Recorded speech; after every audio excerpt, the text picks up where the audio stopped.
लिया उधारे जनकपुर जाके मास्टर जी जनकपुर जाके धनुषा के तोड़े सिया जी के जगह पुरन बनी जी सिया जी के जगह पुरन बनी संकट में राम है डूब रही नैया संकट में राम है डूब रही नैया लखन जी ने बरसे लखन जी ने बरसे बोली सीता मैया जी संकट में राम है डूब रही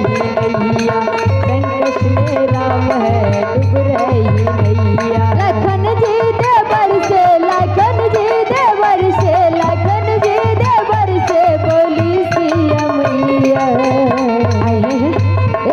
संकट में राम है जी संकट में राम है डूब रही नैया संकट में राम है डूब रही नैया डूब रही नैया जी डूब रही नैया डूब रही नैया जी डूब रही नैया संकट में राम है डूब रही नैया संकट में राम है डूब रही नैया। प्रेम से बोलिए राजा रामचंद्र भगवान के जय। बाबूजी समय में ज्योति भक्तराज कहल गए कोयली कोयली गे आय रानी जमेत के दरबार में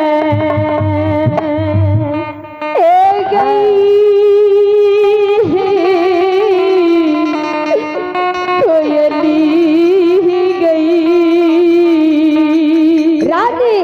पंपापुर में कहल गए सलखी नोड़ी से गे हम जा रहियो स्वर साइठ के माने बैसे अपना स्वर के साजे अगर द्वार में कोढ़िया ये तो हमर नाम से सुमरन कर तो ने हमरा माने जे छे से दर्शन कराबिया आई साबे मुठी डोर घोर सोतिया भोजन माने तोरा ले रख दिलियो जखन कोढ़िया ये तो वे घोड़ा घोड़सार में दागी दी हई नौड़ी गए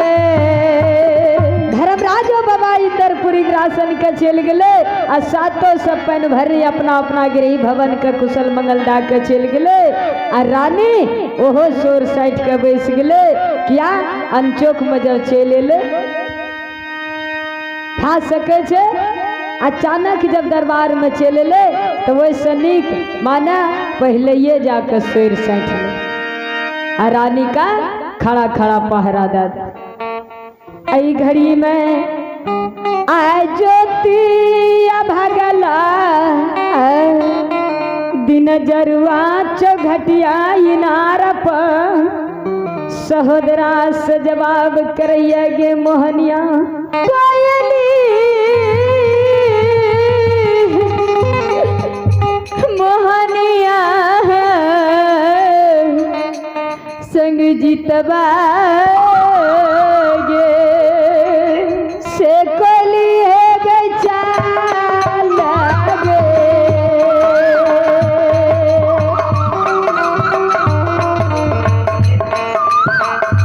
हे गचा लागे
सा